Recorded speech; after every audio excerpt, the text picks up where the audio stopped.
Hello and welcome to my classroom. My name is Dane Cadwell. I teach primary self-contained with students who have moderate mental disabilities. I care about giving my students a classroom where they read, write, speak, and listen in every part of the day. Literacy is not just one block. I build it into everything that we do, from morning routines to math to iPads.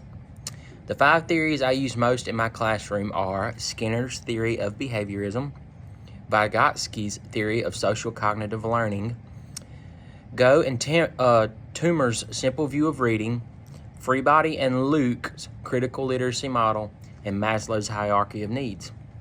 Today, follow me through a normal school day and I'll show you how these theories help my students grow in reading and language. In the morning, we write our names. We say each letter out loud. I help students point to the letters and repeat the sounds. This shows the simple view of reading because reading needs decoding and meaning together. My kids match letter shapes, say sounds, and know that letters make words. Even just writing their names builds reading. And this is an example of one of our name papers. Every one of my kids, the first thing they do is write their name when they come in the room after they get done eating breakfast. And I have the lines laid out for them so they can trace.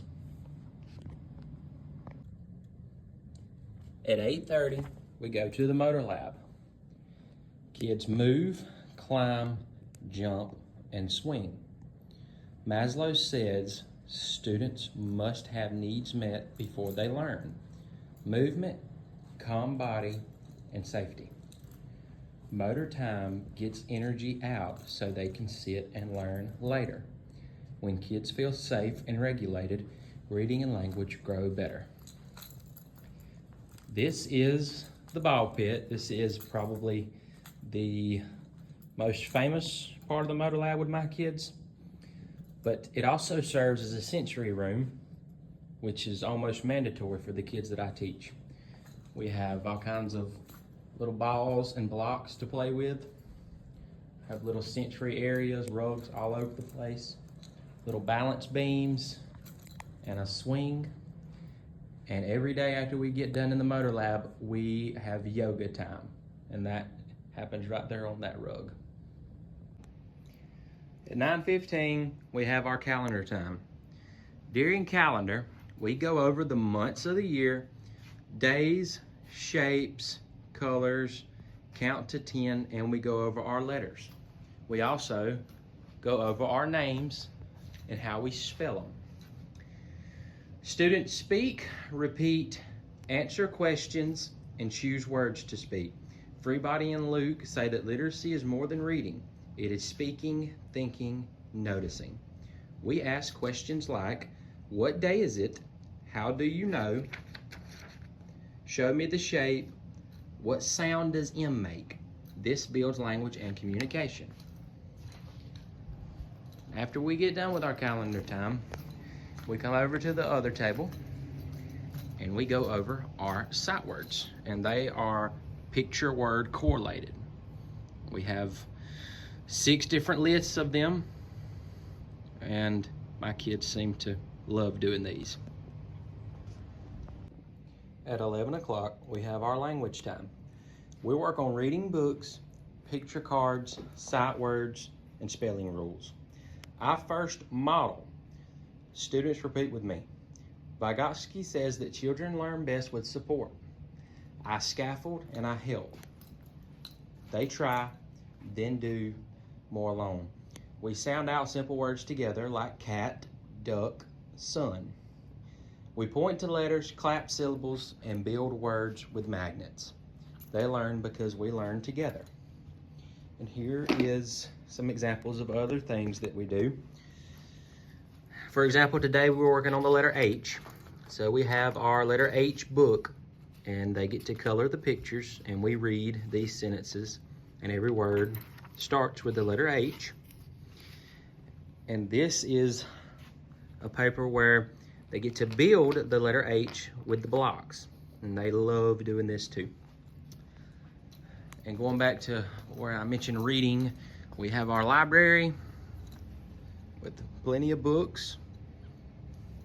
And we also have another one over here, and you can tell that this one gets used a good bit. At 11:45, we have our math time. In math, we still read numbers, number words, and shape words. We do short tasks and get praise. I say things such as, good job reading the number, nice counting. Skinner says behavior grows when reinforced.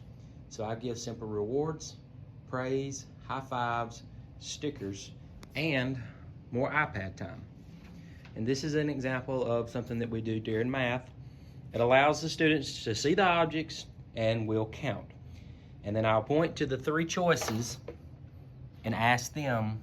So for example, with this one, I'll say, okay, point to the number 5. And right here, I say, okay, point to the number 4. And then they would color that number. At 12:10, we have our quiet reading time. Students pick books and look at pictures. Some do not read words yet, but they tell stories from pictures. They hold books right side up and turn pages. This builds love and early literacy habits. And you see over here, I have my cots. So every day during our quiet time, we'll lay the cots out throughout the room. I have 2 other pairs with me at that time. And we will just divide and conquer. All the kids will pick books. Some of the ones that are further ahead, they can read by themselves. And some of my new ones that just come up from pre-K, those are the ones that we end up sitting with, and we'll read the book to them. But everybody has a book during our quiet reading time. At 12:45, we have our iPad time. We use reading apps, tracing letters, hearing stories, and read alouds. Students touch letters and see words appear. They match sounds to letters. This keeps them engaged and learning even when tired. So I have ABC Mouse and PBS Kids on these iPads. And it is also, at the time that I have where we use our iPads, I can use it as a reward. So throughout the day, if my kids have done what they're supposed to, they will get about 45 minutes, 30 to 45 minutes on the iPads at these tables. And like I said, they can play all of their educational games, and it's more of a calm down time before we decide to pack up before it's time to go home. So at 1:45, it's our pack up time. We talk about the day and the kids tell me things such as, I like the calendar, I read duck, and I wrote my name. Reflection builds language and confidence. We have our snack time. We have all kinds of different snacks up here. And we sit at this table and we'll have a snack, and I will get them to help me pack up their stuff. And as their parents get here or the bus gets here, I will call their names and they leave. Thank you for spending the day with me in my classroom. Using theory makes me a better teacher. It helps me know how my kids learn and why they learn. The simple view of reading helps me teach letters and sounds. Maslow helps me see that kids must feel safe first. Vygotsky reminds me to teach beside them, not above them, and that is especially important in this class. Skinner helps me build routines and behavior for learning. Without routines, we don't have much in this class, especially with the new kids that I'm getting from pre-K. Routines, that is mostly the first month of the school, is just them getting used to when we do things and how we do things. Freebody and Luke show me that literacy is everywhere, not just books. So even our calendar time that I went over earlier in the video, I mean, that is a small example of how we go over our months, we go over our days of the week, we go over even our seasons, our shapes, we have the words on the shapes, and we go over our alphabet and the letter sounds every morning. So that is something that the kids get used to. We do it at the same time every day, even spelling their names.